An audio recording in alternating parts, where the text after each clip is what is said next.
Bom, vamos falar de futebol um pouco? Vamos falar, entrar na Série B aí, no Campeonato Brasileiro, que o Vascão aí tá em recuperação aí depois da contratação do Fernando Nenê, Diniz? né? Do Nenê e do Fernando Diniz. Exatamente, rapaz. Vou compartilhar a tela aqui, Reginaldo, para a gente ver aqui a tabela da Série B. Olha, ó, a E, máquina da felicidade em franca ascensão. Aí, ó. pois é, a rodada que começou na sexta-feira, né, e tá terminando hoje, teve como jogos aí o jogo do Operário, né, o Náutico, contra o Náutico da nossa amiga Marilessa aí, lá de Recife, venceu por 2-1 fora de casa, tava vindo numa fase aí, conseguiu vencer. O Brusque, time do velho da Van, infelizmente acabou ganhando do Guarani. O Goiás aí ganhou de 3-0 do Vitória na Serrinha. O CRB, um dos times do nosso amigo João Cirilo, empatou o clássico alagoano com o CSA no estádio Rei Pelé. O Botafogo, que vinha aí de vitórias, aí, de bons resultados, perdeu para o Avaí por 2-1 no Engenhão. A Ponte Preta aqui de Campinas empatou em 1-1 com o Vila Nova no Moisés Lucarelli. Cruzeiro conseguiu aí uma vitória aí depois de alguns resultados negativos. Venceu o Brasil de Pelotas por 2-0 na Arena Independência. O Confiança aí recebeu o seu Vasco e perdeu por 2-1. O Vasco aí em recuperação aí, buscando a vaga aí no acesso para a Série A. E foi sofrimento no final. É, e o Londrina ganhou de 3-1 do Sampaio Corrêa do Maranhão.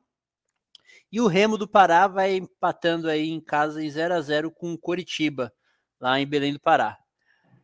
Ô, Reginaldo, o que você tem a dizer aí desse momento do Vasco? Se tá confiante aí no acesso ou você ainda tá com os pés no chão? Não, não, pé no chão, né? O Vasco, a gente nunca pode ser otimista em relação a ele, até porque ele não nos deu ainda a confiança para isso. O Vasco começou o campeonato bem, ele chegou até estar em quarto lugar, ali acho que no primeiro quarto do campeonato, a gente chegou a estar em quarto lugar.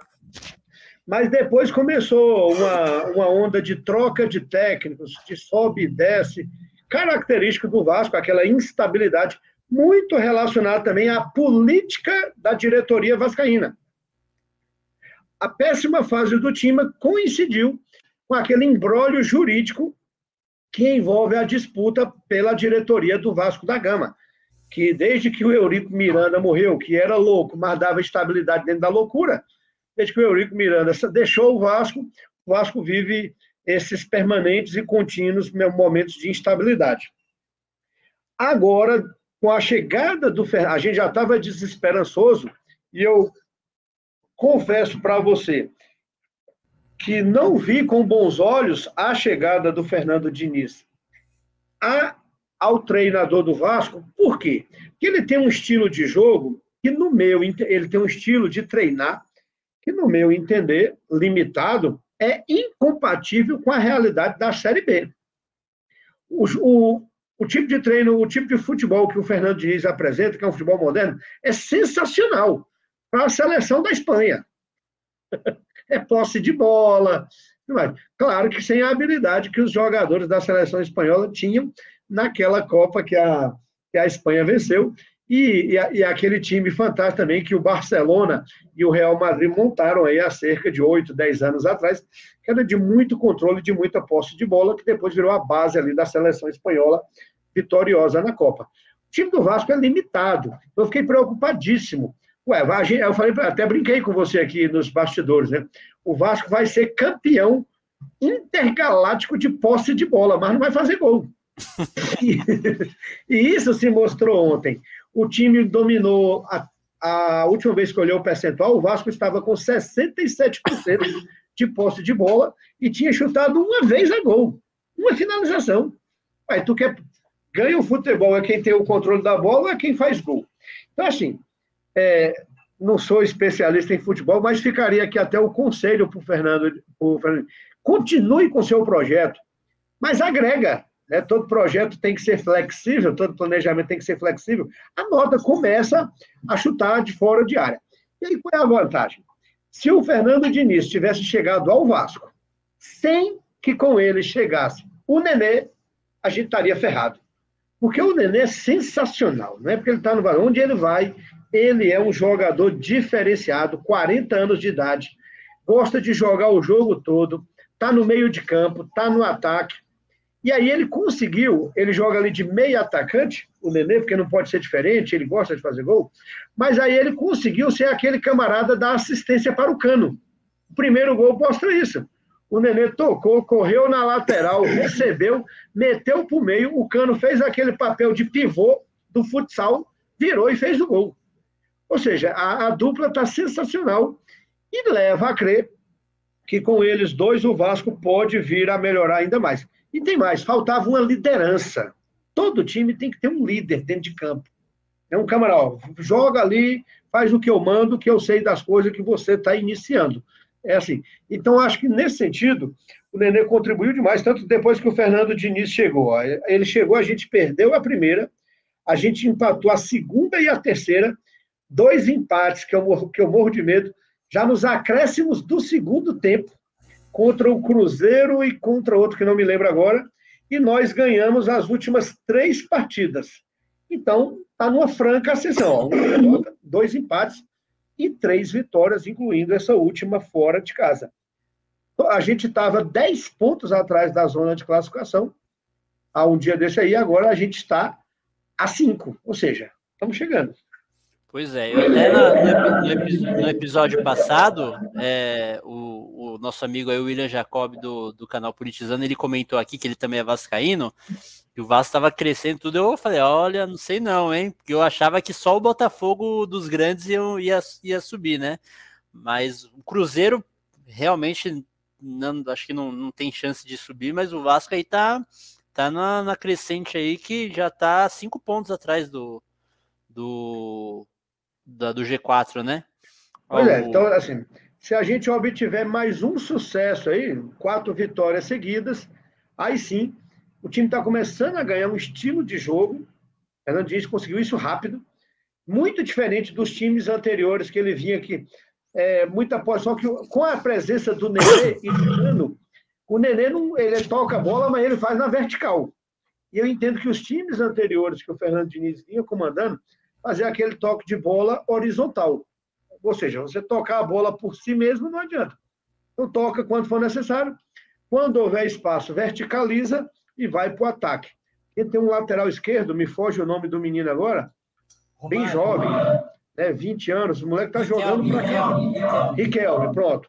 Tem jogado bastante, ontem foi uma referência, não tem medo, apesar da pouca idade, o que contribui para essa verticalização do ataque também, ali pela lateral do campo. Isso aí. Vamos... Pessoal aqui da próxima vez, quando você quiser falar de Vasco, você chama o meu filho. Eu acho que poucas pessoas no Brasil são tão especialistas em Vasco da Gama quanto ele. Assiste tudo, sabe tudo, até o nome da mulher dos jogadores, faz parte aqui da GDA, né, uma torcida organizada do Vasco, uns meninos maravilhosos aqui que se divertem muito e tudo mais. Né? Então, assim, quer saber de Vasco da Gama, chama o meu filho para o debate. Diego Braga, beijo pro Diego. O seu caso é igual do Orlando Zacconi aí, que se filiou aí, policial antifascista aí, que se filiou ao PDT recentemente.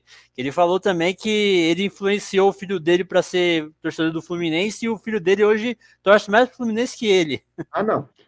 Se eu quero saber alguma coisa a respeito do Vasco da Gama, é com o meu filho.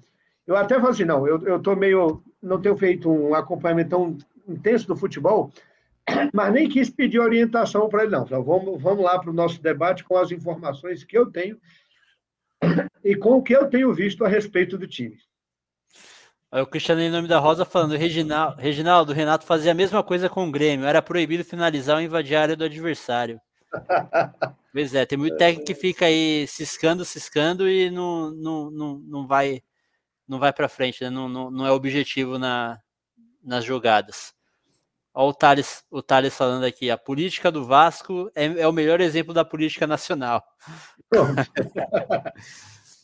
Você quer exemplo de como afundar uma nação? Faça a política que o Vasco da Gama fez. É o que o mandatário do país anda fazendo. Não tem planejamento, não tem estratégia, não tem políticas por área, e aí vai levando a trancos e barrancos, e o resultado é a Série B. O Brasil já está na Série B. Eu acho que em alguns casos está até na Série D, né? Ó, o Eduardo Pereira falando, Vascão na Série A e Reginaldo Federal. Inxalá. As palavras têm poder, vamos junto. Aqui também a Juscelene Bezerra falando, professor deputado Reginaldo Vera só errou de time, mas tudo bem, nem tudo é perfeito. Aqui é o que Pimentel falando, meu pai disse que o único defeito do Reginaldo é torcer pelo time errado, mas como deputado, ele é campeão. Tá certo. Eu conheço o pai da Elke Pimentel, um beijo para ele, mora em Planaltina, aqui no Distrito Federal, cidade mais antiga aqui do Distrito Federal, flamenguista que chora pelo Flamengo, mas reza por mim, ele é danado. Eles fazem parte aqui do Vale do Amanhecer, que é uma comunidade de grande destaque espiritual aqui no Distrito Federal, de cultura religiosa, de turismo religioso. Um abraço aí para a Elke, para a família toda, família que eu amo. Vamos passar aqui que essa semana aí tem rodada também no meio de semana aí da Série B, da 29ª rodada, já está bem adiantada aí a Série B. Na terça-feira, o Avaí recebe a Ponte Preta na Ressacada, às 19 horas. O Náutico recebe no Estádio dos Aflitos do Goiás, às 21h30, também na terça-feira. O Brasil de Pelotas recebe em Pelotas o Operário. O Vila Nova recebe em Goiânia o Remo. O Botafogo recebe no Engenhão o CRB. O Coritiba, líder do campeonato, recebe o Cruzeiro no Couto Pereira, às 21h30, na sexta-feira. No sábado, o Guarani recebe no Brinco de Ouro da Princesa o Londrina. O Vitória recebe o Confiança, às 19 horas, no Barradão. O CSA recebe o Brusque, no Rei Pelé, às 21h30, às 21 horas, no sábado. E o Sampaio Corrêa recebe o seu Vasco, às 21 horas, também no sábado, no Castelão do Maranhão. E, para fechar o assunto Série B, vamos falar aqui a classificação, né? O Curitiba lidera o campeonato. O Curitiba lidera o campeonato aí com 54 pontos. Tá, já impôs uma boa vantagem aí para o segundo colocado, o Avaí, que está com 49. O Botafogo, do nosso em breve convidado Binho Guimarães, vereador de Niterói, está com 48 na terceira posição. O Goiás também está com 48, uma vitória a menos, na quarta posição. O CRB também com 48, perde aí no saldo de gols, está em quinto. O Vasco está com 43, encostando aí no pelotão de cima, está em sexto. O CSA está com 42. O Guarani de Campinas com 42 também na oitava posição. O Náutico já liderou o campeonato aí, chegou a ficar muitas rodadas invicto, está em nono agora com 38 pontos. Subiu 2 posições aí com a vitória do última rodada. Quem explica o que aconteceu com o Náutico? Ele liderou o primeiro quarto inteiro do campeonato invicto. Sensacional. E depois desandou. Montanha-russa total na descida, em alta velocidade. A gente tem uma amiga nossa, Marilessa, aqui também, que é lá de Recife, que participou aqui do Futetrap com a gente. O Ricardo fala que a gente que deu azar para ela, pro Náutico, aí que depois que ela participou, o Náutico só perdeu. Quando ela veio, estava liderando, né? Depois. Então vamos torcer que comigo seja o contrário, né? Que o Vasco seja igual, que nem diz o senador Everton, nosso senador lá do Maranhão, nosso futuro governador do Maranhão. Quando o pessoal ele lançou a candidatura e o pessoal pergunta, mas você não vai desistir não? Ele disse, você já viu foguete da ré? Pois é. Então eu espero que o Vasco esteja igual o senador Everton aí nessa história. Pois é, mas a questão da Marilessa aí, que o Náutico já vinha de 2 derrotas, né? Ainda era líder, mas ainda vinha de 2 derrotas. O Vasco tá vindo de vitórias aí, eu acho que vai embalar aí com essa sua participação aqui. Inxalá. Em 10º tá o Remo, com 38 pontos também. O Sampaio Corrêa tá em 11º, com 37. O Cruzeiro está em 12º com 35 pontos. O Operário do Paraná está com 34. O Vila Nova também está com 34 na 14ª posição. A Ponte Preta está com 33 pontos na 15ª colocação. O Brusque, que é o primeiro time fora da zona de rebaixamento, com 32 pontos em 16º. O Londrina abre o Z4 aí com 30 pontos na 17ª colocação. O Vitória da Bahia, que situação, hein? Time que já fez final de Campeonato Brasileiro, teve bons momentos aí no cenário do futebol brasileiro, do futebol nacional, tá brigando aí para não cair para a Série C, com 26 pontos na 18ª posição. O Confiança está em 19º com 22 pontos, e o Brasil de Pelotas está aí segurando a lanterna com 16 pontos na 20ª colocação. E a gente, aproveitando aí no embalo, vamos falar da Série A, rapidinho aqui também, para a gente não passar em branco. Lembrando aí que ainda faltam 10 rodadas. Sim. O Vascão tem aí 1/3 do campeonato para alcançar seu objetivo, hein? Isso aí. O Ricardo também, só aproveitando também que você falou aí que ele acabou caindo, que do Renato do Fernando Diniz e do Nenê aí, que ele conhece bem também do Fluminense, né? No Fluminense não for tão bem, mas no Vasco aí tá dando resultado, né, Ricardo? O Fernando Diniz a gente tem que acompanhar até quando, né? Porque, como eu já falei aqui anteriormente também, todos os times que ele passa, ele começa muito bem.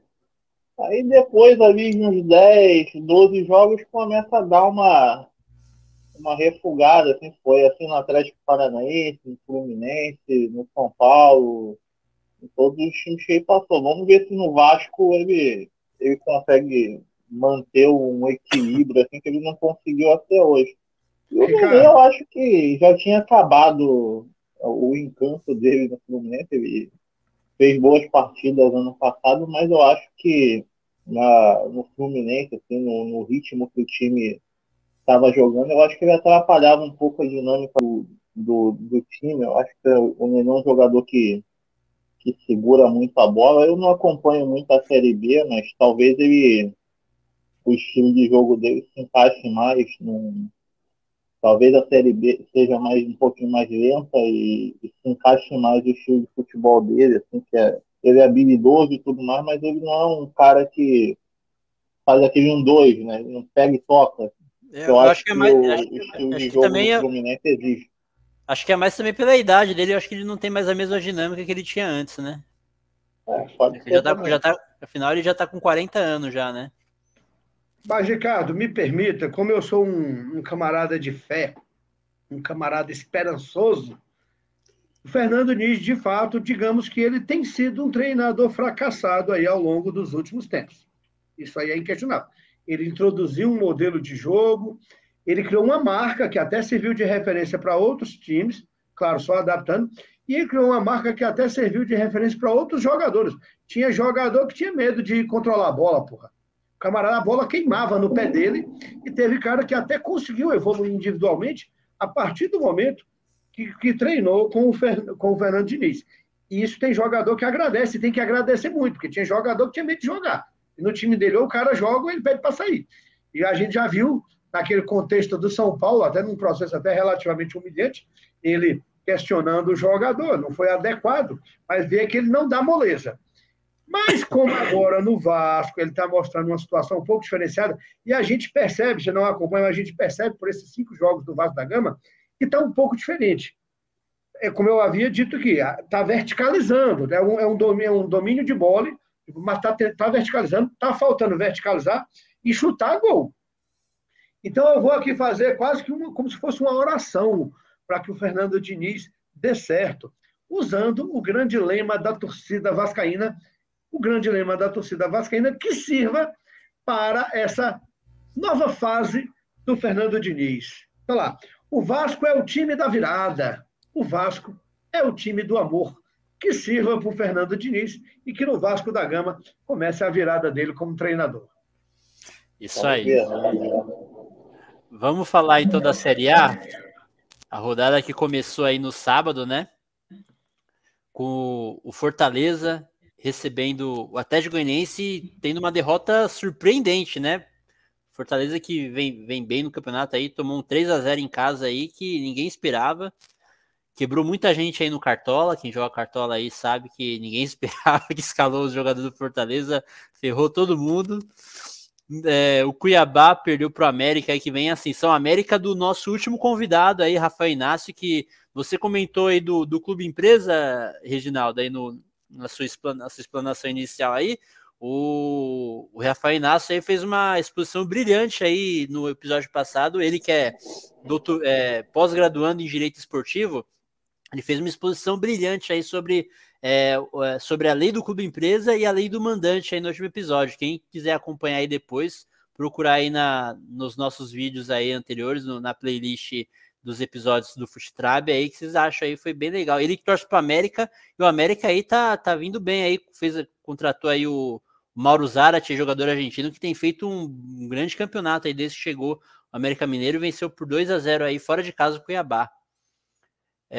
O Bragantino aí recebeu o meu Corinthians, e o meu Corinthians aí conseguiu um empate heróico aí, vinha perdendo até os 90 minutos, até os 45 do segundo tempo, e aí fez 2 gols aí nos acréscimos aí e conseguiu um empate. O Galo aí que conseguiu aí mais uma vitória aí e segue firme aí na liderança, firme na ponta. O Galo do nosso amigo João De Luca. O Flamengo aí do nosso amigo Thales recebeu o Atlético Paranaense no domingo e venceu por 3-0, com grande exibição aí do Andréas Pereira. A Chapecoense empatou com o São Paulo da nossa amiga Nicole por 1-1 na Arena Condá. O Palmeiras recebeu o Juventude e empatou em 1-1 também. O Grêmio do nosso amigo Cristiano aí do Nome da Rosa perdeu aí pro Sport do Pedro Josso, Danilo Micael, por 2-1 aí, um jogo que não podia perder, hein? Jogo de 6 pontos, perder em casa, aí periga aí, tem que assinar o sinal de alerta aí, redobrado agora aí para escapar aí da zona de rebaixamento. O Santos, que ainda o jogo foi adiado aí para o dia 27, vai encarar o Fluminense aí do Ricardo, e o Bahia também, que adiou o jogo aí por conta de ainda não poder ter torcida, também adiou aí para o dia 27. O jogo vai ser na Arena Fonte Nova, Itaipava Arena Fonte Nova. Ricardo, você tem o seu Fluminense não jogou aí, mas você tem algum comentário para fazer aí dessa rodada? Algum jogo para destacar? Você falou do Fortaleza, né? Eu não me surpreendi tanto. Talvez o resultado tenha sido um pouco elástico, mas o Fortaleza já há algum tempo parece estar com a cabeça em Na outro Copa do lugar, Brasil, né? né? Talvez na Copa do Brasil, porque vem caindo de produção vertiginosamente aí nas últimas rodadas. E assim, as outras coisas são do Palmeiras. O Palmeiras também, não sei se está com a cabeça na Libertadores, ou sei lá, mas eu acho que a briga pelo título foi pro telhado, né? Porque há muito tempo não vem jogando grandes coisas no Campeonato Brasileiro, a distância já está muito grande pro Galo, eu acho que já era. Agora eles têm que focar na final da Libertadores aí, que talvez seja a salvação deles. E o Grêmio, né? A gente fala que o Grêmio não tem time para cair e tudo mais, mas vai se complicando, né? Muita gente aí. Eu estava até lembrando de alguns exemplos aqui comigo mesmo hoje de manhã. Teve aquela arrancada do Fluminense em 2009, por exemplo. O Fluminense não tinha time para cair, mas lesões e etc. foi se complicando, depois se salvou e tudo mais, mas não tinha um time para cair assim. Tanto que depois que todo mundo voltou de lesão, foi um dos melhores times do Campeonato Brasileiro. O Inter, quando caiu também no início do campeonato, pelo que eu me lembro, e tinha gente até botando o Inter como candidato ao título.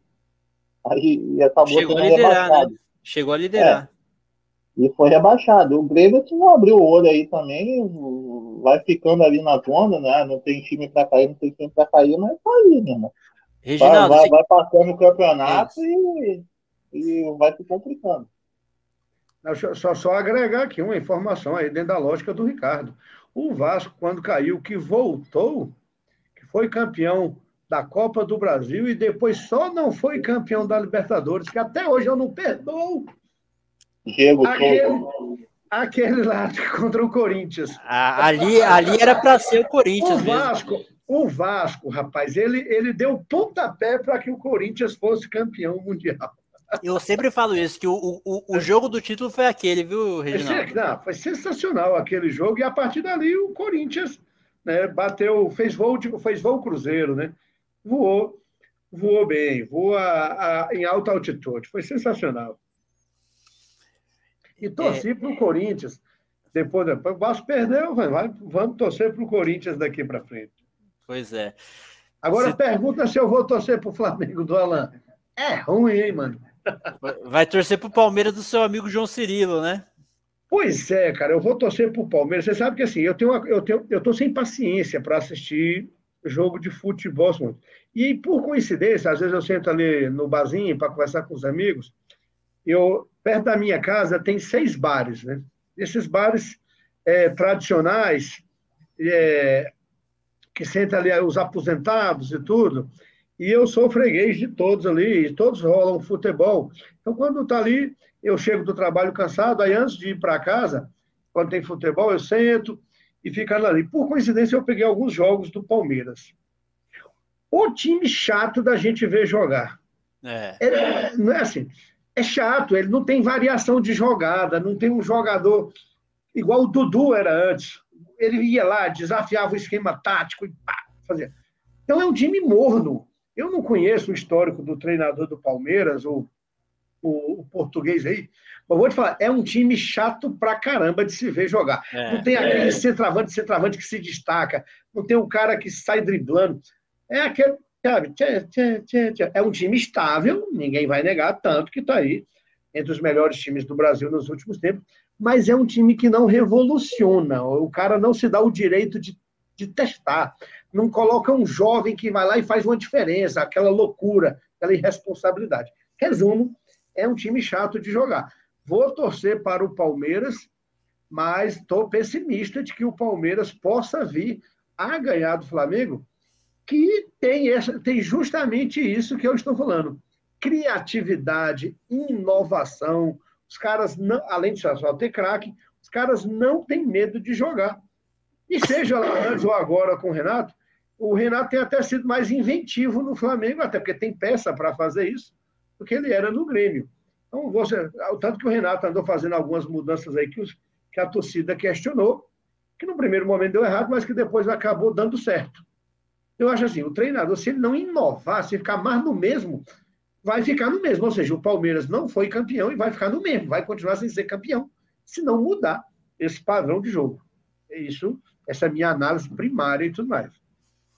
Mas vou torcer para o Palmeiras, em homenagem ao meu amigo Cleiton Natal, que não está participando aqui, porque ele está em sala de aula agora. E você tem acompanhado a Série A também, além desses jogos do Palmeiras aí? Quem que você acha que é o favorito aí ao título? Você acha que... Não, olha só, eu estou torcendo muito para o Atlético, muito, muito, muito, até para ver se tira essa zica, né, de 71, ou a zica de 81, que foi feita pelos flamenguistas, depois daquela partida desgraçada lá, que nem em outra galáxia é possível acontecer aquilo. O Vitor falou, o deputado Reginaldo está torcendo pelo Galo na Série A, tenho certeza. Ele acertou, hein? Eu estou torcendo pelo Galo. Mas entendo, o time do Galo é muito bom, pecou nesses jogos da Libertadores, que eu assisti aos 2, e pecou por quê? Porque entrou no jogo do Palmeiras. Como o time do Palmeiras é chato, se o time tentar jogar de acordo com o esquema tático do Palmeiras, ele se torna um time chato. Foi o que aconteceu com o Atlético nos 2 jogos, eu assisti aos 2. Se o Palmeiras quiser ser campeão, manter o jogo que vinha mantendo antes. O Hulk está jogando bem pra caramba, o time do Atlético é um time muito bem montado e o Cuca é um bom treinador, não é bobo, não. Espero que seja campeão. Agora, se deixar desandar aquele jogo que vinha tendo, e o Flamengo visivelmente está em ascensão, e à medida que agora, por exemplo, o Flamengo classificou para a final da Libertadores, só vai ter final em novembro. Então o time vai ter umas 5 rodadas, para se dedicar exclusivamente ao Campeonato Brasileiro ali, ainda tem a questão da Copa do Brasil, mas ele vai ter time, tempo e descanso para se dedicar ao Campeonato Brasileiro. Fazendo uma análise futebolística mais fria, sem a paixão e sem esse anti-flamenguismo, eu ainda estou torcendo para o Atlético, mas entendo que vai chegar ali no finalzinho, Flamengo e Atlético Mineiro disputando o título. Isso aí.